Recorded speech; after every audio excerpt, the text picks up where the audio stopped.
Hello friends, welcome back to my channel. ఈరోజు మన ఛానల్లో కేవలం కప్పు అటుకులతో ఇన్స్టెంట్గా 10 నిమిషాల్లో ఈజీగా పిల్లలకి స్నాక్స్ ప్రిపేర్ చేసుకోవచ్చండి.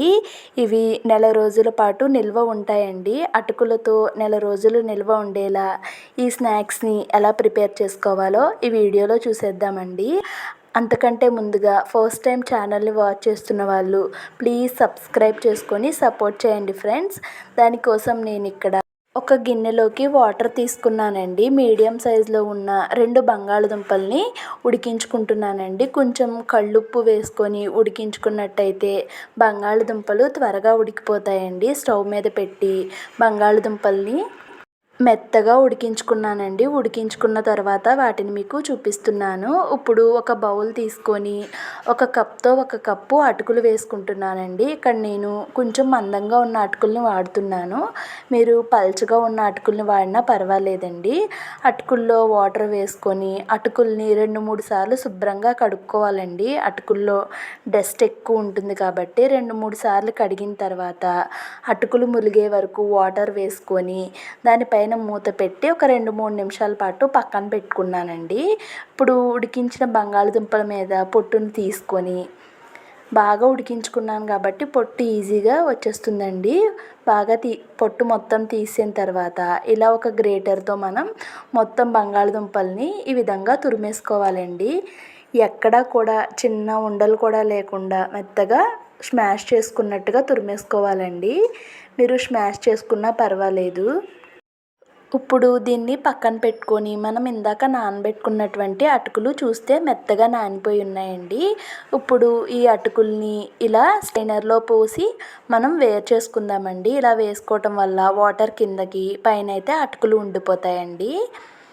చూడండి, ఈ విధంగా ఉన్న తర్వాత వాటర్ మొత్తం కిందకు వస్తాయండి గిన్నెలోకి. ఇప్పుడు వెడల్పుగా ఉన్న ఒక గిన్నె తీసుకొని ఆ గిన్నెలోకి ఈ అటుకులు మొత్తాన్ని వేసేసుకుంటున్నానండి. వేసేసుకొని చేత్తోనే మీకు వీలైనంతగా మెత్తగా చేసేసుకోండి. ఎక్కువ టైం కూడా పట్టదండి. ఎందుకంటే అటుకులు మనం ఆల్రెడీ నానబెట్టుకున్నాం కాబట్టి త్వరగానే నలిగిపోతాయి. చూడండి, ఈ విధంగా అటుకులు మొత్తం నలిగిపోయిన తర్వాత మనం ఇందాక తురిమి పక్కన పెట్టుకున్న బంగాళదుంపను కూడా వేసేసుకున్నానండి. వేసేసుకొని 1/2 కప్ కంటే కొంచెం ఎక్కువగా బియ్యం పిండి అండ్ అలానే ఇందులోకి 1 spoon red chilli flakes and అలానే కొంచెం ధనియాల పొడి, కొంచెం చాట్ మసాలా, అలానే టేస్ట్కి తగ్గట్టుగా సాల్ట్ అండి వేసుకున్నాను. వేసుకున్న తర్వాత మొత్తం ఇవన్నీ కలిసే విధంగా కలుపుకోవాలండి.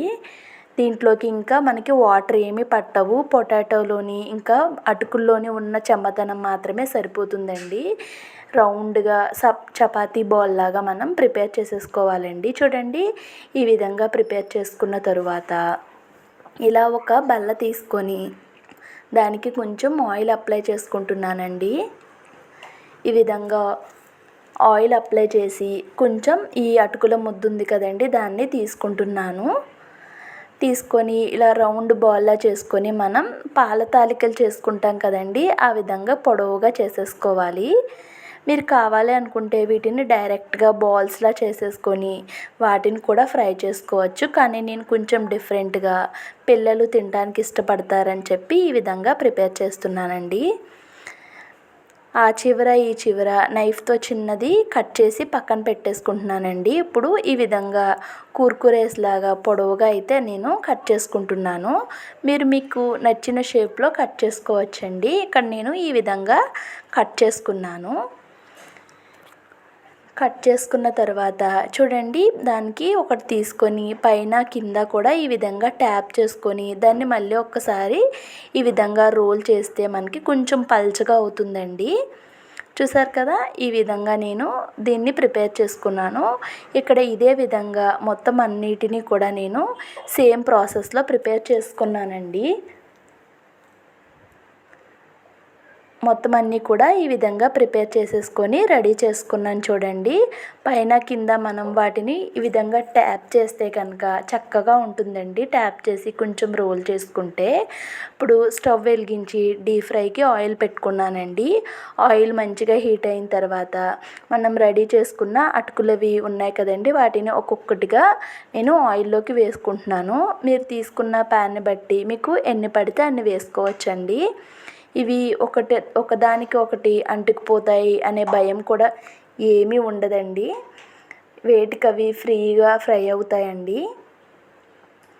చూసారు కదా, మంచి గోల్డెన్ కలర్ అయితే వచ్చేసిందండి. వీటిని ఒకసారి అటు ఇటు ఫ్రై చేసుకొని వీటినైతే బయటకు తీసేసుకుంటున్నాను. చాలా మంచి కలర్ అయితే వచ్చింది కదండి. మీరు హై ఫ్లేమ్లో పెట్టి కానీ ఫ్రై చేస్తే పైన కలర్ వచ్చేస్తుందండి, లోపల సరిగా కుక్ అవ్వదు. అందుకోసం సిమ్ టు మీడియం ఫ్లేమ్లో పెట్టుకొని మాత్రమే వీటిని ఫ్రై చేసుకోవాలండి. హై ఫ్లేమ్లో పెట్టారంటే పైన కలర్ వచ్చేసి లోపల సరిగా కుక్ అవ్వదండి. ఇక్కడ నేను ఇదే విధంగా మిగతా వాటిని కూడా ఆయిల్లో వేసుకొని ఫ్రై చేసేసుకుంటున్నానండి. వీటిని కూడా మంచి కలర్ వచ్చిన తర్వాత పక్కకి తీసేసానండి. చూసారు కదా, చాలా సింపుల్గా అటుకులతో నెల రోజుల పాటు నిల్వ ఉండేలాగా ఈ స్నాక్స్ని ప్రిపేర్ చేశారంటే చాలా ఇష్టంగా తింటారండి పిల్లలు. పైన క్రిస్పీగా లోపల సాఫ్ట్గా చాలా బాగుంటాయి. ఒక్కసారి మీరు కూడా ట్రై చేసి మీకు ఎలా వచ్చిందో కామెంట్స్లో షేర్ చేసుకోండి. Thanks for all.